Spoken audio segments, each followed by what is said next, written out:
네. 또 나오네요. 감사합니다. 우리 교육표를 같이 한번 읽도록 하겠습니다. 그리스도를 닮아 자라가는 드림이. 오늘 우리에게 주시는 하나님의 말씀은 시편 40편 8절입니다. 같이 한번 읽겠습니다. 시작. 나의 하나님이여, 내가 주의 뜻 행하기를 즐기오니 주의 법이 나의 심중에 있나이다 하였나이다. 아멘. 제목을 같이 한번 읽어주세요. 시작. 어떻게 하나님 뜻대로 살 수 있는가? 사랑하는 여러분, 제가 좋은 일이 있습니다. 복권에 당첨된 건 아니고요. 그랬으면 더 좋을지도 모르겠는데 그건 아니고, 어떤 우리 친구들이 저한테 기도를 가르쳐 달라고 왔어요. 그래서 제가 너무 기특하잖아요. 근데 해보면 대충 해, 이런 식으로 보낼 수가 없어서 그 친구들이랑, 너희가 만약에 정말 기도를 배우고자 하는 마음이 진지하다면 나랑 같이 그냥 대충 해보고 뭐 이런 거 말고 기도에 관한 그래도 괜찮은 책을 한번 읽어보자. 그래서 같이 이 책을 읽기로 했어요. 근데 애들이 하겠다는 거예요. 중학생들이. 너무 기이하죠.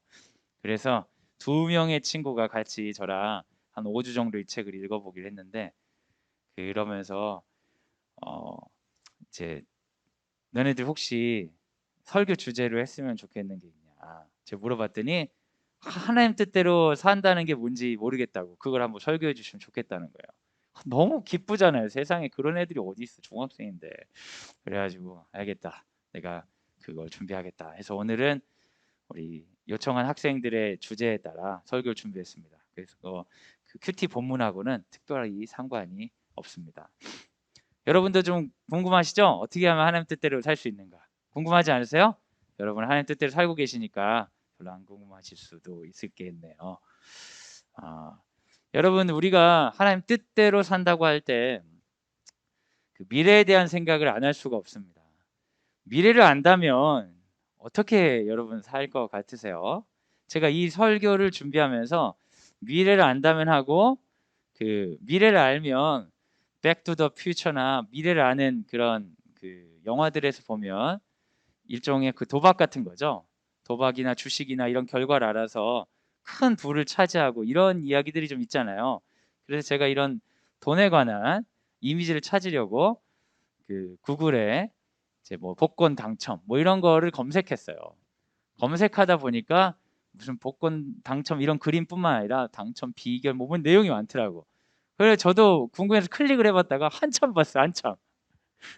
복권이 어떻게 되는지, 당첨되면 돈이 얼마 나오는지 제가 한참 보면서 얼마나 즐거웠는지 몰래, 마치 사지도 않았는데 복권이 당첨된 것처럼 기분이 좋더라고요. 그러면서 야, 진짜 한심하다 제 스스로 생각했는데, 미래를 안다면, 통제할 수 있다면 돈을 쉽게 벌 수 있으니까 좋을 것 같아요. 그죠? 그리고 미래를 안다면, 이건 요즘 컨셉은 아니고 몇 년 전에 이제 대학 입시 그 원서 넣을 때 이런 그 모습인데요. 미래를 안다면 내가 공부가 좀 부족해도 저기가 미달될 걸 알고 탁 넣어버리면 얼마나 좋겠어요. 그리고 미래를 안다면 괜히 이것저것 공부하지 않고, 내가 어차피 이거 재능 있고 이걸로 돈 벌 사람이니까 그것만 쫙 파서 공부해도 얼마나 좋겠습니까? 그 미래를 안다면, 여러분 지금 결혼 생활에 만족하세요? 얼마나 만족하세요? 만족도를 1부터 10까지라고 하면 몇 점 정도 주시겠어요? 입 밖으로 내진 마시고요. 여러분 그런 생각하지 않으셨어요? 내가 미래를 안다면 조금 다른 선택을 했을 수도 있겠다. 그죠? 미래를 안다면 지금 사람 말고 다른 사람이랑 결혼했으면 어땠을까? 우리는 미래를 안다면 성공을 향하여 많은 것들을 재조정할 수 있을 거라는 생각을 합니다. 그만큼 인간이 경험하고 싶지 않은 게 뭐냐면 실패예요. 실패하고 실수하고 이런 거 너무너무 경험하고 싶지 않아요. 그런데 여러분, 우리는 미래를 압니까? 모릅니까? 모르죠. 미래를 예측해서 다양한 것들에 서 성공하기도 하고 실패하기도 하지만, 인간이 가지는 피조성, 인간이 신이 아니라는 증거는 미래를 통제할 수 없다는 거예요.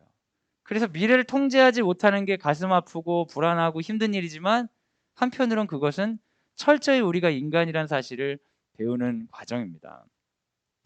신앙인들은 미래를 알 수 없으니까 어떤 생각을 많이 하냐면, 어차피 미래를 알 수 없다면, 어차피 미래를 성공이라는 틀로 통제할 수 없다면 하나님의 뜻대로 살아야 된다라는 생각을 많이 해요. 그런데 약간 혼용하죠. 하나님의 뜻이 이거라면 그걸 함으로 해서 내가 하나님 뜻이 아닌 것을 하면서 겪어야 될 실수나 불평이나 어려움들로부터 벗어나고 싶은 거예요. 그러니까 일반인들이 미래를 알아서 성공으로 통제하고 싶은 거나 신앙인들이 하나님의 뜻을 알아서 실수하지 않고 가고 싶은 거나 보기에는 상당히 고상하고 뭐 그래 보이지만 별 차이가 없어요. 심리적으로 그냥 실수하고 싶지 않은 거예요. 삶을 어떻게 하나님의 뜻을 알 수 있나? 하나님의 뜻을 안다면 실수 없이 살고 싶다. 저는 이런 류의 상담을 받을 때가 있어요. 이거랑 이거 둘 중에 하나 결정해야 하는데 뭐가 하나님 뜻일까요? 그거 어떻게 알아? 그걸 왜 나한테 물어보는 거예요? 그럼 제가 이게 하나님 뜻이라고 얘기하면은 책임을 누가 지는 거예요? 하나님이 져요? 제가 져요? 본인이 일인데 왜 하나님이나 나를 탓하려고 해요? 근데 이게 똑같은 마음이에요. 하나님의 뜻을 알고 싶다는 생각과 미래를 알아서 성공하고 싶다는 둘 다 근저에는 실수하고 싶지 않고 틀리고 싶지 않은 마음들이 우리 안에 있을 수 있습니다. 성경에 있는 사람들이 하나님 뜻대로 살았다고 이야기하는 사람들이 그러면 이렇게 미래를 정확히 알고 실수 없이 나아갔느냐? 한번 우리 말씀 한번 보시죠. 히브리서 11장 8절 한번 같이 읽겠습니다. 시작. 믿음으로 아브라함은 부르심을 받았을 때에 순종하여 장래의 유업으로 받을 땅에 나아갈새 갈 바를 알지 못하고 나아갔으며. 아브라함은 믿음의 조상입니다. 믿음으로 그 사람은 약속을 따라 살았어요. 하지만 갈 바를 알지 못했어요. 믿음으로 하나님 뜻대로 살았지만 어떻게 될지 전혀 몰랐어요. 그러니까 여러분, 우리가 하나님의 뜻을 안다는 것을 무슨 점쟁이가 미래를 알려주는 것처럼 생각하시면 안 됩니다. 그러면 완전히 하나님에 대해 오해하세요. 아브라함은 믿음의 조상으로서 자기가 갈 바를 알고 간다고 갔지만 전혀 몰랐어요. 그러니까 믿음이 아무리 좋은 사람도 앞날은 모르는 거예요. 우리가 가지고자 하는 평안이 미래를 충분히 알기 때문에 느끼는 평안은 아니라는 거죠. 여러분, 그것을 구분하셔야 됩니다. 앞으로 이렇게 전개될 거야. 알기 때문에 마음 편한 게 아니라 이 사람들이 가졌던 믿음은 앞으로 어떻게 될지 전혀 모르는 불안한 상황이 똑같았지만 가지는 평안이었다. 조금 질이 다르겠죠.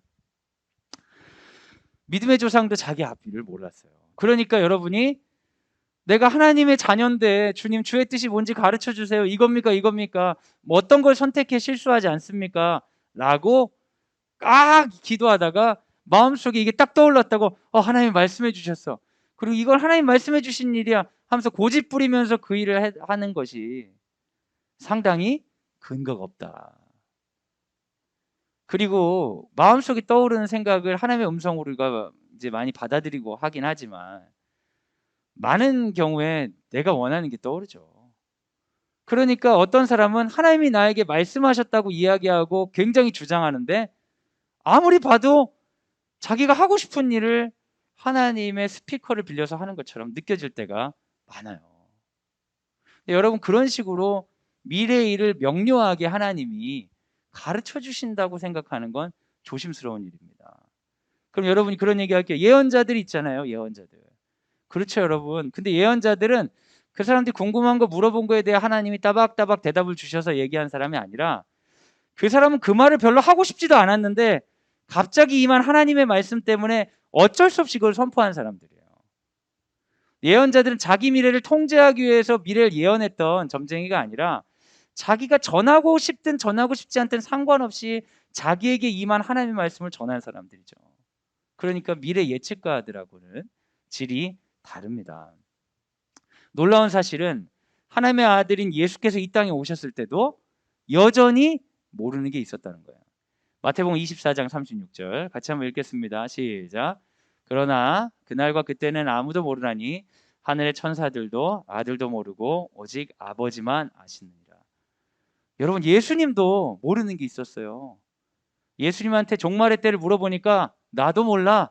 예수님 거짓말 하신 걸까요? 여러분, 예수님이 하나님의 아들인데 모르는 게 있었대요.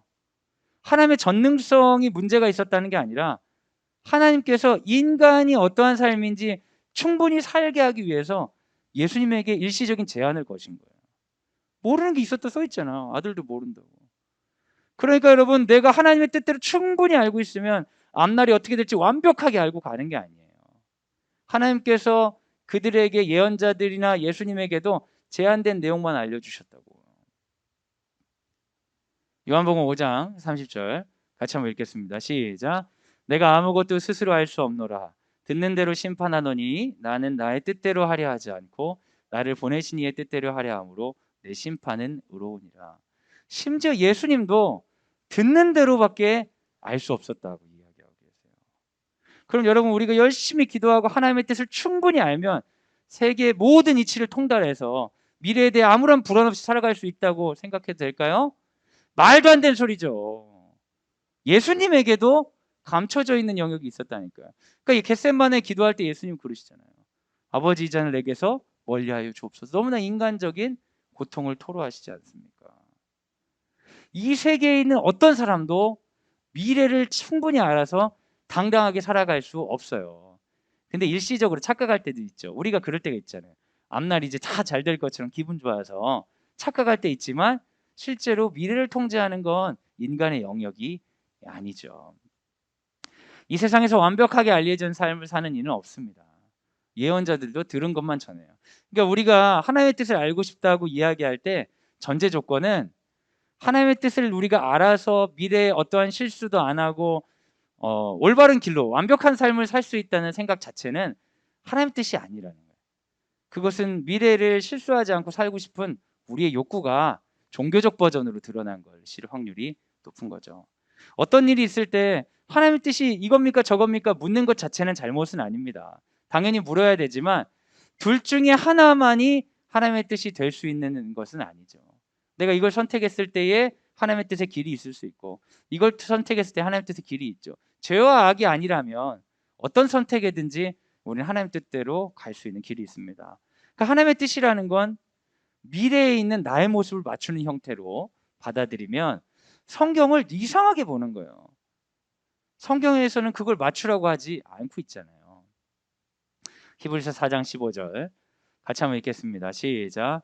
우리에게 있는 대제사장은 우리의 연약함을 동정하지 못하실 리가 아니요 모든 일에 우리와 똑같이 시험을 받으시니로되 죄는 없으시니라. 예수님이 이 땅에 오셔서 하나님입니다. 완벽한 인간이죠. 우리가 생각한 이상적인 인간인데 그분이 이 땅에 오셔서 똑같이 시험을 받으셨어요. 그러니까 예수님도 받을 고통은 다 받으셨다는 거예요. 그런데 우리가 인간인데 우리가 받아야 되는 값을 받지 않기 위해서 하나님을 이용해 보겠다고 생각하는 게 얼마나 비신앙적입니까? 우리는 역으로 가야 됩니다. 인간으로서 예수께서도 똑같이 시험을 받으셨다면 인간으로서 내가 받아야 되는 시험들은 받아야 된다고 인정해야 되는 거예요. 여러분, 그런 생각 어렸을 때 안 해보셨어요? 저 그런 생각 했어요. 안 씻어도 깨끗했으면 좋겠다 이런 생각했어요. 한 5학년, 6학년 초등학교 때 머리 감는 게 그렇게 싫더라고요. 그래서 제가 정말 머리를 안 감고 살았으면 좋겠다 그런 생각을 했었어요. 근데 제가 6학년 때 그때 사춘기 되고 하니까 여학생들이 저를 막 놀리더라고요. 머리에 기름을 꼈다고. 그래서 너무 자존심 상해서 그때 6학년 때부터 지금까지 매일 감고 있습니다. 그날부터 지금까지. 여러분, 그냥 좀 살았으면 좋겠어. 뭐 인간관계 이렇게 복잡해요. 그냥 말하면 잘 알아들어야지 오해를 해가지고 막 어찌고 저찌고 막 얘기하고 막 그걸 또 가서 설명을 해야 되고 그냥 좀 어려운 사람들 막 돈 같이 좀 나눠줬으면 좋겠어. 그냥 뭐 이렇게 힘든 사람들이 많고 힘든 걸 해결하려면 뭘 이렇게 해야 되고. 근데 여러분, 이런 생각이 다 이상한 생각이라는 거예요. 삶에는 값이 필요하고 값을 내는 것에 대해서 거부감을 가지는 것 자체가 자기가 피조물이란 걸 인정 못하는 거죠. 여러분, 하나님의 뜻을 알기 위해서 우리가 제일 먼저 받아들여야 되는 것은 우리가 철저히 이 상황과 이 시대와 이 맥락 가운데 있는 피조물에 불과하다는 것입니다. 하나님의 뜻을 안다고 해서 우리에게 주어진 고통을 걷어낼 수는 없다는 거예요. 우리는 고통을 수용하고 살아가야죠. 고통으로부터 벗어난 존재는 신이거나 아니면 죽은 존재들밖에 없습니다. 그럼 우리는 이러한 마음을 가지고 하나님의 뜻을 구하면 우리가 하나님께 두 가지를 요구하는 거예요. 하나님, 저를 신으로 만들어 주시든 저를 죽여 주세요. 우리의 기도가 그렇게 하나님과 거리가 있는 기도가 될 수 있습니다. 하나님의 뜻을 알고 살고 싶다. 먼저 하나님 안에서 우리가 피조물이라는 걸 받아들이는 거죠. 피조물은 실수할 수밖에 없고 잘못될 수밖에 없고 그 과정을 통해 길을 찾아가야 할 수밖에 없죠. 미래를 모르니까. 미래를 모르는데 실수하지 않기를 원한다는 것은 신이 되거나 죽고 싶은 것이다. 미래를 완벽하게 알 수 없습니다. 고통 없는 삶도 없어요. 하지만 그럼에도 불구하고 성경은 하나님의 뜻대로 살 수 있다고 말하고 있습니다. 그러니까 우리는 이 두 가지로부터 우선 질문을 포기해야 여기로 들어갈 수 있어요. 졸업한 친구 중에 정말 예쁜 여자 학생이 있었어요. 다 예쁘지만 그 학생은 얼굴이 참 예뻤어요. 근데 그 여학생이 항상 예쁘게 이렇게 웃으면서 성경 시간 그렇게 잠을 자더라고요. 그래서 너는 왜 이렇게 예쁘게 잠만 자니? 제가 이렇게 얘기했던, 정말 예쁘게 생긴 친구인데 그 친구는 자다가 일어나가지고 한 2년 동안 똑같은 질문만 했던 것 같아요. 자다가 일어나서 웃으면서 목사님, 하나님 뜻을 어떻게 알 수 있죠? 항상 그걸 물어봤어요. 근데 그 내용은 뭐냐면 미래의 선택을 실수하고 싶지 않았다는 거죠. 어떤 거 딱 정하면 그것만 가면 좋겠는데 자기가 이것저것 가능성이 많으니까 너무 힘들다는 거죠. 젊어서 느끼는 고통이죠. 근데 여러분, 그거는 포기해야 됩니다. 미래를 알려는 생각, 기도를 통해 고통으로부터 벗어나려는 생각을 벗어나야 하나님 뜻대로 살 수 있습니다. 이건 받아들여야 돼요. 미래는 모르고 이 고통은 내 것이다. 그러면 어떻게 하나님 뜻대로 살 수 있는가? 시편 40편 8절 같이 한번 읽겠습니다. 시작. 나의 하나님이여, 내가 주의 뜻 행하기를 즐기오니 주의 법이 나의 심중에 있나이다 하였나이다. 주의 뜻대로 사는 법은 주의 법을 마음에 품고 사는 것이에요. 미래가 어떻게 될지 모르고 고통이 있을지도 모르지만 내 안에 주의 법이 살아있게 하는 것이 하나님 뜻대로 사는 것이죠. 내가 뭔가를 밥을 먹든 뭐를 하든지 간에 내 안에 주의 법이 살아있다면 난 하나님 뜻 안에 있는 것이죠. 이것은 미래에 대한 예지나 고통의 유무하고는 상관없는 거예요. 요한복음 6장 39절 같이 한번 읽겠습니다. 시작. 나를 보내신 이의 뜻은 내게 주신 자 중에 내가 하나도 잃어버리지 아니하고 마지막 일에 다시 살리는 이것이니라. 예수님께서는 하나님의 뜻을 어떻게 이해하셨냐면 하나님께서 하시는 구원 사역으로 이해하셨어요. 하나님 나라 사역으로 이해했다고. 그러니까 시편에 이야기한 걸 가지고 내가 어떤 영성적 측면에서 종교적으로 신을 생각하면서 삶을 풍요롭게 사는 것만으로 하나님의 뜻을 이룰 수는 없다는 거예요. 하나님의 뜻에는 두 가지 결이 있는 거죠. 내가 항상 주님 안에 사는 것, 주 안에 평안이 있는 것뿐만 아니라 하나는 미션이 있는 거예요.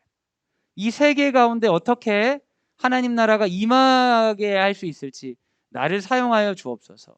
내 삶의 일상 가운데서 주님을 묵상하는 것과 내 삶의 방향이 하나님 나라에 향하고 있는가, 이 두 가지가 하나님의 뜻을 살고 있는지 안 하는지 선별할 수 있는 중요한 질문이 되는 것입니다.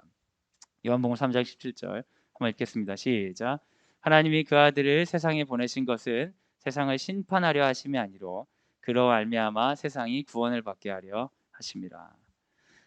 세상을 구원하시려는 하나님의 뜻, 그리고 세상 가운데 말씀을 품고 있는 것이 하나님의 뜻이라고 한다면 우리가 하나님의 뜻을 알 수 있는 유일한 재료는 기독교 안에서는 성경입니다.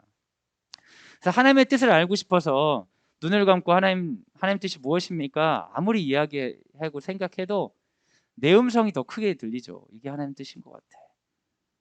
근데 우리는 하나님의 뜻을 알기 위해서 성경을 깊이 보는 종교 안에 있어요. 그게 우리의 기독교죠. 그 성경을 읽어야 돼요. 근데 여러분, 성경을 읽긴 읽는데 성경 읽는 것과 일상적인 삶의 뜻을 이렇게 1대1로 매치시키기는 쉽지 않죠. 그렇잖아요. 자녀를 위해서 여러분 채찍을 집에 준비하신 분들 있으신가요? 그런 분들 없으시죠? 성경에 근데 채찍으로 때리라는 부분이 있잖아요. 근데 왜 준비를 안 하셨어요? 하나님 뜻대로 살아야지.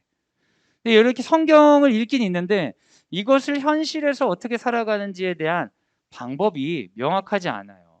그리고 실제로 성경이 여러분 구절이 엄청 많잖아요. 그중에 어떤 거는 지키고 어떤 건 안 지키거든요, 우리가. 이거를 어떻게 적용해야 되나 하나님 뜻대로 하는 고민이 될 수 있죠. 먼저 성경 읽을 때 우리가 조심해야 되는 것은 초역사적, 초문화적 원칙으로 읽기를 조심해야 돼요. 역사 문화와 상관없이 이건 원칙이야라고 성경을 받아들이면 성경이 상당히 읽기가 어려워질 뿐만 아니라 살아내기가 어렵습니다. 기본적으로 성경은 스스로 대립하기도 해요. 이 구절을 지키려고 했더니 이 구절하고 반대 얘기를 하고 있어. 그런 경우가 있다는 거예요. 근데 부모님들 이제 교회 생활하다 보면 어떤 구절 딱 정해놓고 성경에 이렇게 써 있으니까 이렇게 해야 됩니다. 이렇게 얘기하시는 분들 있잖아요. 근데 성경에는 그렇게 써 있는 거에 반대하는 구절이 있을 확률이 높아요. 잠언 같은 거. 저 길지만 그래도 눈이 좋으시니까 같이 한번 읽겠습니다. 잠언 말씀 지혜를 시작.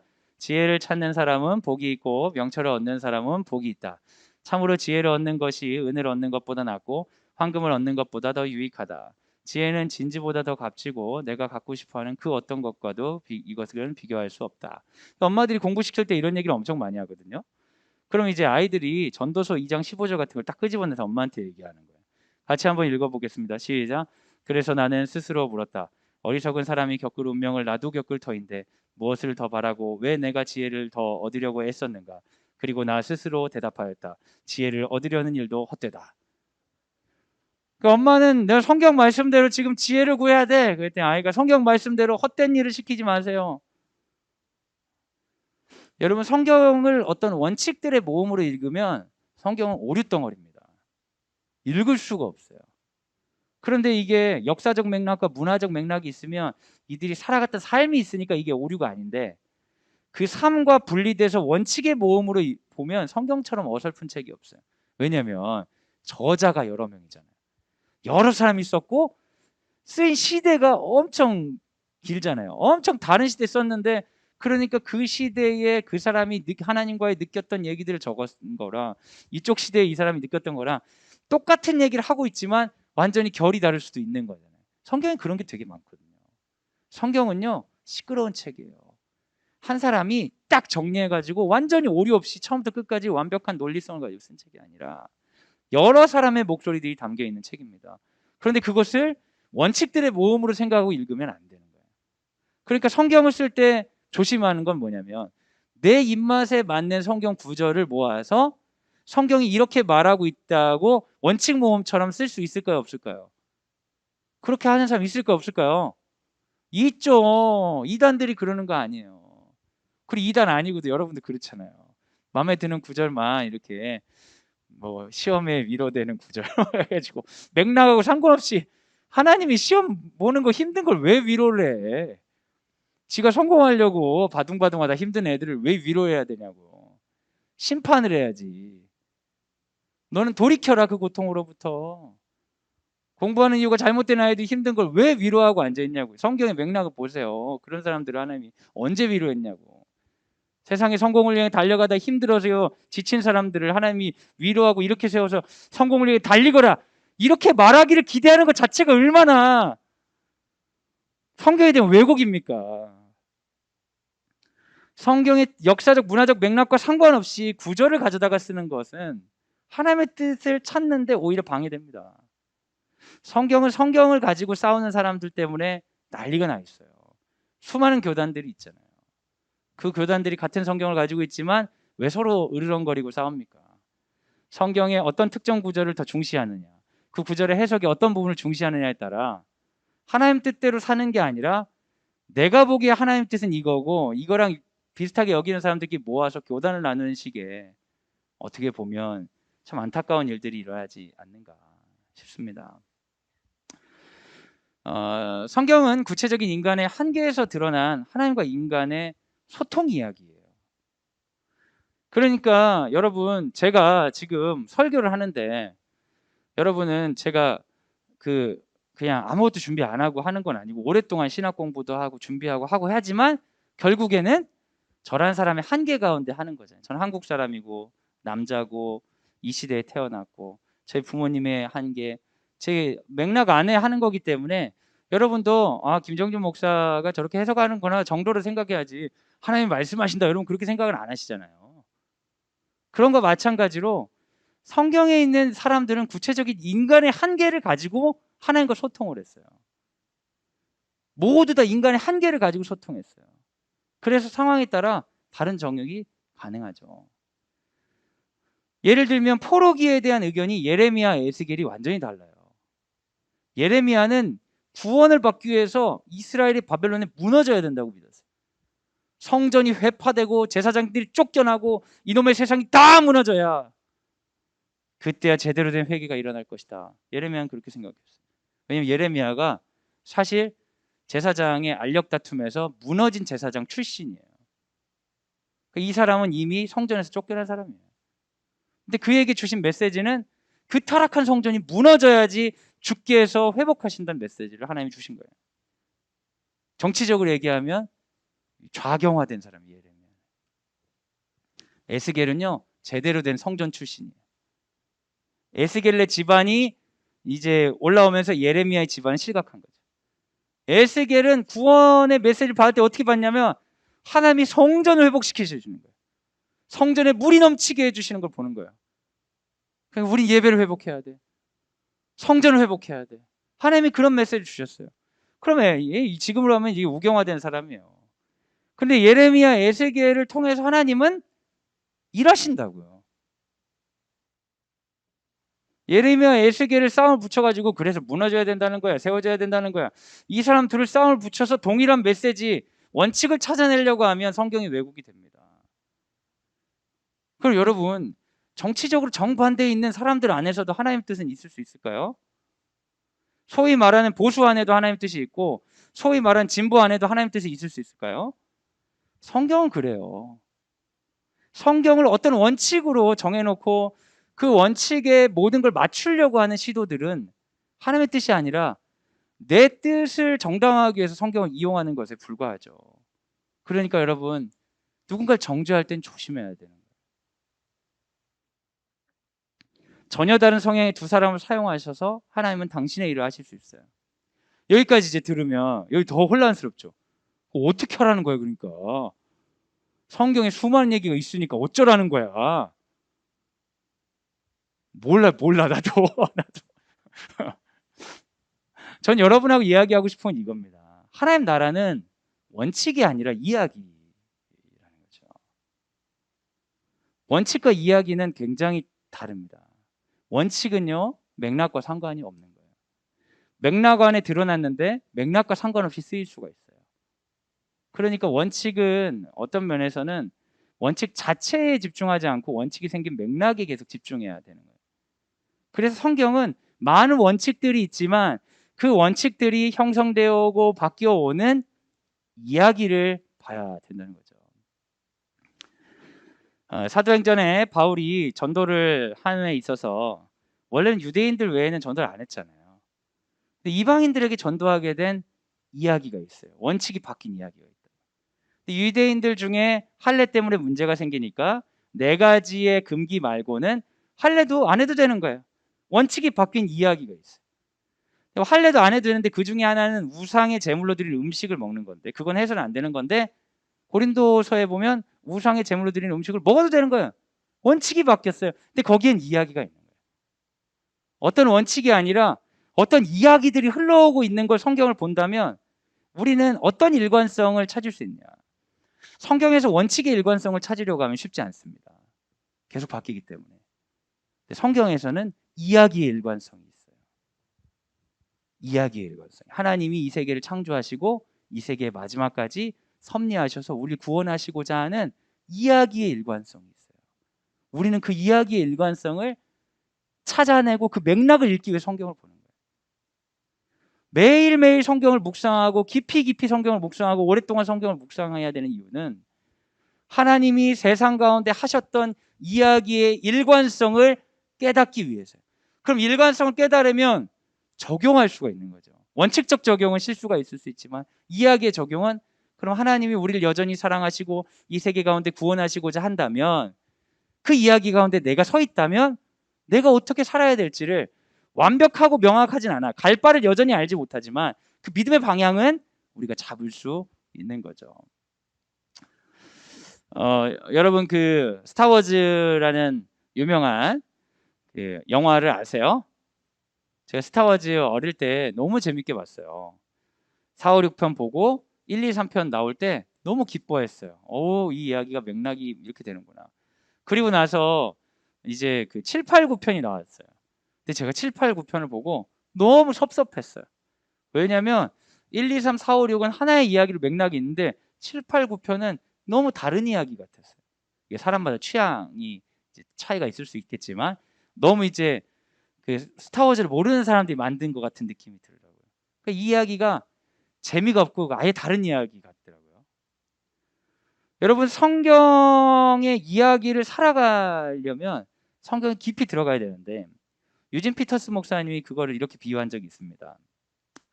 사막이 사라진 셰익스피어의 유적을 채우기 위한 프로젝트예요. 뭐냐면 셰익스피어 축제가 열리는 거예요. 그래서 많은 셰익스피어 작품들을 읽히고 연극하고 막 이런 축제에 있는데 거기에 잃어버린 셰익스피어의 유적이 발견됐는데 1, 2, 3막이 있고 4막은 잊어버렸고 5막이 있다. 그럼 4막을 어떻게 해야 되냐? 이 4막을 그 채우는 방법은 뭐가 있냐? 이 사람들이 회의를 했더니 방법이 있다는 거예요. 그건 일평생 셰익스피어의 연극을 했던 배우들을 불러오는 거예요. 그래서 이 사람들이 다양한 작품을 해보세요. 맥베스도 해보고 오셀로도 해보고 뭐 헛소동 뭐 여러 가지 있잖아요. 줄리어스 시저 뭐 엄청나게 많은 셰익스피어들을 다 해보면서 이 사람 머릿속에는 셰익스피어의 어떤 문법들, 이야기의 맥락이 있는 거죠. 그러니까 이 사람들에게 1, 2, 3막을 주고 연극을 시켜야 되는 거예요. 1, 2, 3막을 하고 연극을 이렇게 쭉 하다가 5막은 있으니까 5막은 이렇게 끝나는 거야. 4막부터는 준비 시작. 이제 자유연기 들어가라고. 그럼 그 사람들이 자유연기 할 수 있을까요, 없을까요? 할 수 있겠죠. 1, 2, 3막이 있으니까. 그 배우가 어떤 사람인지를 알고 그리고 결론을 아니까 자유연기를 막 하는 거야. 그래서 5막에 들어가면 다시 대본에 맞춰서 연기를 하면 될 거다. 그러면서 유진 피터스 목사님이 뭐라고 했냐면 성경을 가지고 살아가는 신자들의 삶은 셰익스피어의 연극에 사라진 4막을 채우는 삶이나 똑같다. 우리가 성경의 1, 2, 3막과 5막을 우리에게 주어졌기 때문에 창조부터 교회 시대까지 주어지고 종말의 이야기가 주어졌기 때문에 그 사이에 4막을 살아내기 위해서는 성경의 맥락을 충분히 들어가서 그 이야기성을 자기 삶에 적용하면 된다. 그럼 어떤 의미에서 우리는 성경을 연극하는 연기자와 마찬가지다. 하나님과 함께. 이 시대의 미래는 알 수 없어요. 이 시대의 고통을 없앨 수는 없습니다. 그러나 하나님 뜻대로는 살 수 있습니다. 성경이 우리에게 주어졌기 때문이죠. 하지만 성경이 주어졌다고 해서 모든 사람의 삶이 모두 똑같아야 되거나 이 방향 아니면 다 틀렸거나 쉽게 말할 수는 없습니다. 왜냐하면 성경의 이야기성은 인류 전체를 품고도 남는 이야기이기 때문입니다. 성경의 모든 인물은 미래를 몰랐지만 하나님과 동행하고 그분의 뜻을 따를 수 있었습니다. 그리고 하나님은 그 사람들을 그냥 두지 않으셨죠. 하나님의 뜻대로 연기하려고 하는 그들, 성경의 맥락대로 살아가려고 하는 그들에게 성령께서 함께 하시고 삶의 방향들을 미래를 알려주시지 않았지만 순간순간 인도해 주셨습니다. 히브리서 12장 1절과 2절 같이 한번 읽겠습니다. 시작. 이러므로 우리에게 구름같이 둘러싼 허다한 증인들이 있으니 모든 무거운 것과 얽매이기 쉬운 죄를 벗어버리고 인내로서 우리 앞에 당한 경주를 하며 믿음의 주요 또 온전하게 하시는 이인 예수를 바라보자. 그는 그 앞에 있는 기쁨을 위하여 십자가를 참으사 부끄러움을 개의치 아니하시더니 하나님 보좌 우편에 앉으셨느니라. 아멘. 사랑하는 여러분, 우리만이 아니라 수많은 믿음의 선진들이 그렇게 미래를 알지 못했고 고통을 피하지 못했음에도 불구하고 하나님의 뜻대로 살았습니다. 그러니 우리에겐 예수를 바라보며 살아갈 수 있습니다. 그러면 우리는 미래의 성공과 실패와 상관없이 하나님의 뜻 안에 살 수 있습니다. 오늘도 예수님을 바라보십시오. 제가 몇 년 전에 그 인도네시아 선교를 간 적이 있습니다. 여러분께 기도 부탁한 적이 있는데요. 이 인도네시아에 있는 현지인들과 선생님인데 저도 현지인 같죠? 느낌이. 네. 농담이 아니고 진짜 현지인 같죠? 네. 저도 사진을 보면서 놀랐어요. 머리 스타일도 딱 그 나라 사람 같고 뭐 어떻게 저렇게 생겼는가.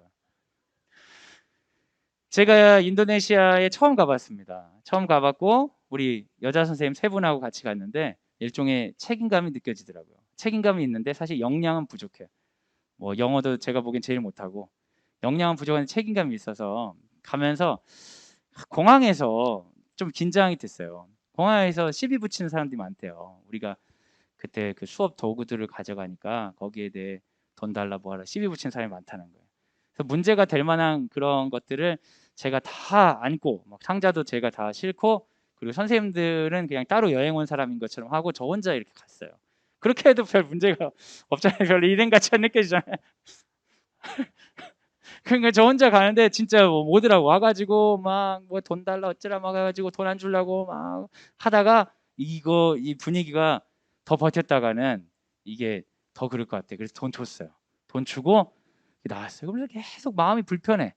계속 불편하다가 이제 공항 나오고 이게 끝나고 딱 나왔는데 아는 사람 하나도 없죠. 그리고 제가 어쨌든 책임자인데 이제 돈 뜯기고 나왔고 마음도 안 좋고 이게 딱 있는데 저랑 그렇게 오랫동안 연락했던 그쪽에서 선교사님이 나오셔서 이제 인사를 했어요. 근데 제가 6개월 동안 전화만 했지 한 번도 얼굴을 본 적이 없어요. 인도네시아 분이니까. 인도네시아에서 선교하신 분이니까.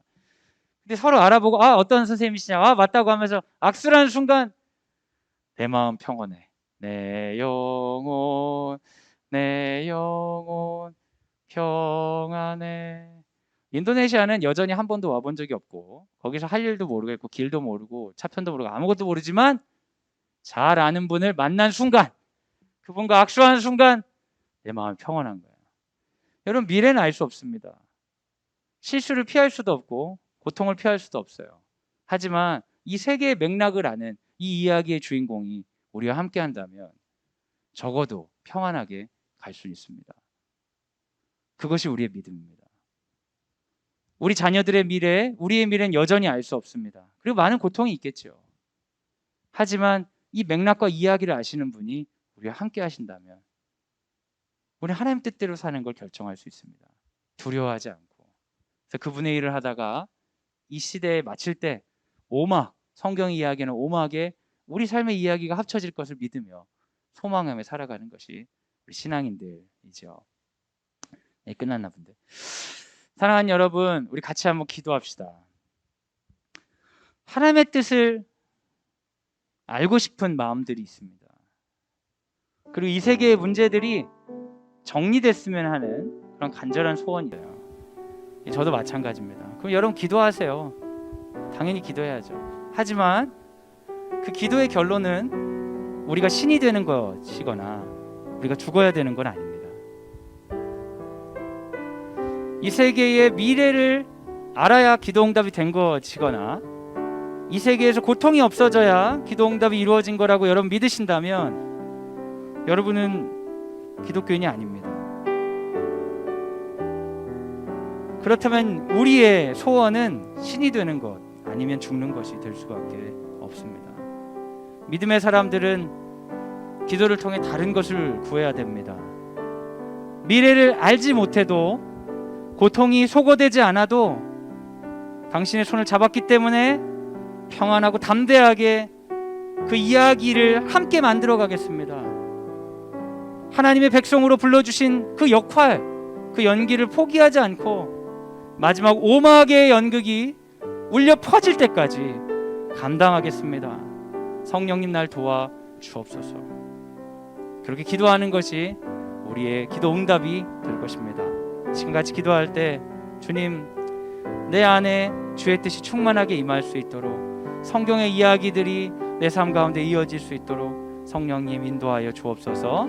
사랑하는 여러분, 이 시간 우리 같이 한번 기도해 주실 때 광성드림학교의 신앙교육을 위해 기도해 주시기 바랍니다. 우리 아이들이 설교를 듣고 매일 아침마다 묵상을 합니다. 그리고 성경 수업이 있는 그 학년도 있습니다. 이 과정을 통해 성경의 어떤 내용을 내가 외우고 있다든지 어떤 것을 알고 있는 수준이 아니라 이 이야기성이 우리 아이들의 삶에 들어와야 됩니다.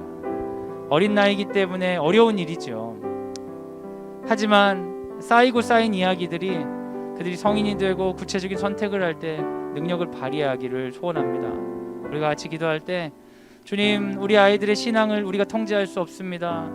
수많은 이야기가 학교를 통해 들려지고 학교의 예배와 수업을 통해 들려지고 우리 아이들이 섬기는 교회 학교를 통해 메시지가 전달될 때 성령님께서 은혜를 더하여 주셔서 사랑하는 우리 자녀들에게 말씀이 심기우고 이 세상을 살아가는 데 있어서 가장 중요한 이야기로 말씀이 역할할 수 있도록 인도하여 주시옵소서. 우리 자녀들의 신앙을 위해, 신앙 교육을 위해 지금 함께 기도하도록 하겠습니다. 같이 기도하겠습니다. 이 시간 우리 학교 교사들을 위해 기도해 주시기 바랍니다. 우리 선생님들이 성경의 이야기를 몸소 살아가기 위해서 광성드림학교를 선택해서 이 자리에 오셨습니다. 하지만 여러분, 성경의 이야기 선택했다고 해서 완벽한 사람은 없습니다. 여전히 그들도 미래를 알지 못하고 연약함 가운데 있습니다. 자기가 가지고 있는 상황과 맥락 가운데 묶여 있습니다. 그럼에도 불구하고 그 이야기에 편입하기 위해 이곳에 선택한 귀한 우리 선생님들입니다. 우리 선생님들이 이곳에서 하나님께 잘 순종하며 우리 사랑하는 자녀들을 가르치는 것을 통해 주께 은혜를 받을 뿐 아니라 자녀들에게 하나님 나라 이야기를 전해줄 수 있는 귀한 존재로 쓰임받을 수 있도록 우리 선생님들 한 분 한 분의 연약함과 장점들 지금 사용하여 주옵소서. 그를 통해 우리 자녀들 잘 양육할 수 있도록 인도하여 주옵소서. 우리 교사들과 직원들을 위해 이 시간 함께 기도하도록 하겠습니다. 같이 기도하겠습니다. 이제 우리 학기가 마무리되는 과정 가운데 있습니다. 고등과정 마지막 시험을 보고 있고요. 중등과정 평가와 초등과정 평가가 진행되고 있습니다. 이 과정을 통하여서 아이들이 학기 마무리 잘할 수 있도록 기도해 주시기 바랍니다. 이는 행사들을 겨우겨우 하고 겨우 졸업하는 것이 아니라 혹시라도 쌓아두었던 불편한 마음들이 있다면 풀어주게 하여 주시고 필요한 공부들이 있다면 보충할 수 있게 하여 주셔서 아이들이 학년이 올라가고 새로운 학교로 가기 전에 준비할 것들 잘할 수 있도록 우리 후반기에 마무리하는 과정들 선생님들도 힘주시고 아이들과 교육 상황 가운데 부족함이 없도록 이끌어 주옵소서. 우리 학기 마무리를 위해 우리 사랑하는 자녀들과 교실을 위해 같이 기도하도록 하겠습니다. 이 시간 마지막으로 우리 학교 지도자들을 위해 같이 기도해 주시기 바랍니다. 교장 선생님, 교감 선생님과 행정실장님을 비롯해서 우리 교직원들이 겉으로 선포하는 것뿐만 아니라 삶의 원리들 가운데 주님 기뻐하시는 이야기들이 있을 수 있도록 우리 가운데 미담이 있고 우리 가운데 서로에 대한 사랑이 있는 그런 공동체 될 수 있도록 기도해 주시기 바랍니다. 광성드림학교가 세상 가운데 드러날 때 그냥 뭐 사립학교 중에 하나, 그냥 일산 파주에 있는 어떤 들어가기 어려운 학교, 뭐 이런 학교, 신생한 지 얼마 안 된 고등학교, 이런 평가가 아니라 하나님께서 기뻐하시는 일들을 위해 세워가는 학교로 우리 소문날 수 있도록 세상 가운데 하나님의 이름을 드러내는 학교, 찾아보고 찾아보았을 때 그 안에 하나님의 자랑이 있는 학교 될 수 있도록 우리 함께 기도하면 좋겠습니다. 우리 지도자들과 학교를 위해 기도하도록 하겠습니다. 하나님 감사합니다. 오늘 우리에게 예배를 허락해 주신 주님을 찬양합니다. 우리가 함께 말씀을 나누고 성령님을 초청하고 다시 한번 그 이야기로 살아갈 수 있도록 부르셔서 감사합니다. 때로는 이 부르심을 오해하고 세속적인 방법으로 혹은 내 욕구로 왜곡하여 보았던 우리들을 용서하여 주시고 우리들의 회개를 받아주사 우리 각 사람들을 통하여서 일하시는 하나님을 보고 즐거워 기뻐하는 찬송이 회복되게 하여 주시고 고백과 간구가 회복되게 하여 주시옵소서. 진실된 기도가 우리 각 가정 가운데 시작되고 넘칠 수 있도록 하나님의 뜻을 허락하여 주시옵소서. 이제는 예수 그리스도의 은혜와 하나님의 사랑과 성령의 교통하심이 주의 말씀을 듣고 하나님 뜻대로 살겠습니다. 세상의 미래는 알 수 없고 고통을 조절할 수 없다 하더라도 나는 하나님의 손을 잡을 수 있으니 담대하게 하나님 뜻대로 살겠습니다 다짐하는 사랑하는 광성드림학교 모든 식구들 위해 지금부터 영원까지 함께 하시기를 간절히 축원하옵나이다. 아멘.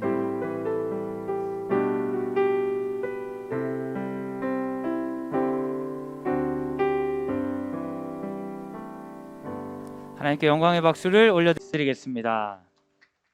광고를 하나 드리자면 12월 22일 날 성탄 예배가 있습니다. 성탄 예배가 있는데요. 그때 헌금 시간이 있어요. 그래서 우리가 추수감사 예배, 성탄 예배에서 10,000원 이하의 헌금을 좀 준비해 주시면 원래 기존에 아이들 생일비로 2만 원씩 걷었던 것을 그런 이제 헌금 형태로 해서 원래 하던 기부하는 곳에 가는 거거든요. 근데 저희가 추수감사 때도 광고를 드렸는데 초등에서는 너무 많이 헌금하신 경우들이 있더라고요. 그리고 중고등에는 안 하는 경우가 있어요. 그래서 비용이 비슷해졌어요. 근데 저희가 좀 이제 취지를 더 살리자면 우리 초등 같은 경우는 아이들이 그래도 열정이 있잖아요. 모든 일에.